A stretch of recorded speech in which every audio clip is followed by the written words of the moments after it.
बिहार की सबसे चर्चित सीटों में से एक मोकामा, जहां पिछले 2 दशकों से बाहुबली नेता अनंत सिंह का दबदबा रहा है। लेकिन इस बार हालात बदले हैं, क्योंकि अनंत सिंह फिर से जेल में है और मैदान में अब सियासत का समीकरण उलझ गया है। तो क्या मोकामा में इस बार बाहुबली बनाम बाहुबली की जंग देखने को मिलेगी? आइए समझते हैं पूरा समीकरण। मोकामा विधानसभा सीट पर 20 साल से एक ही नाम छाया रहा, अनंत सिंह। 2005 से लेकर 2020 तक वो लगातार जीतते रहे। 2015 में निर्दलीय होकर और 2020 में राजद के टिकट पर विधायक बने। लेकिन 2022 में सजा के बाद सदस्यता चली गई और उनकी पत्नी ने उपचुनाव जीतकर सीट बरकरार रखी।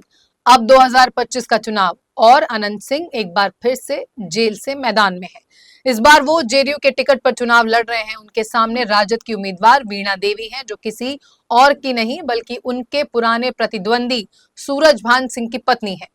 मोकामा में जाति समीकरण सबसे अहम भूमिका निभाता है। यहाँ 30% से ज्यादा भूमिहार वोटर हैं, 20% यादव, 10% राजपूत और 20 से 25% अति पिछड़ी जातियां हैं और लगभग 16% दलित वोटर। यानी मोकामा की राजनीति भूमिहार बनाम यादव समीकरण पर टिकी रहती है। भूमिहार बहुल सीट पर अब तक ज्यादातर जीत इसी समाज के उम्मीदवारों को मिली है और यही कारण है कि अनंत सिंह की पकड़ यहाँ बेहद मजबूत रही है। लेकिन इस बार समीकरण थोड़ा बदला है, क्योंकि दुलार चंद यादव हत्याकांड के बाद अनंत सिंह जेल में हैं और उसी केस की गूंज अब चुनावी मंचों पर भी सुनाई दे रही है। दुलार यादव की शव यात्रा में लगे नारों ने भूमिहार समाज को नाराज किया है और वीणा देवी उस यात्रा में मौजूद थी। कहा जा रहा है कि इससे भूमिहार समाज एकजुट हो सकता है, जिसका सीधा फायदा अनंत सिंह को मिल सकता है। वहीं जनसुराज ने इस सीट पर पीयूष प्रियदर्शी को उतारा है, जो धानुक समाज से आते हैं और अब कोशिश यही है कि लड़ाई को अगड़ा बनाम पिछड़ा बना दिया जाए।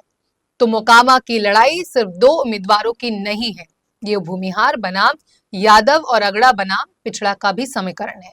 एक तरफ जेल में बंद बाहुबली अनंत सिंह, दूसरी तरफ उनके पुराने प्रतिद्वंदी सूरजभान सिंह की पत्नी वीणा देवी और तीसरे मोर्चे पर जनसुराज। अब देखना होगा इस बार मोकामा की जनता वफादारी निभाती है या बदलाव का मन बनाती है।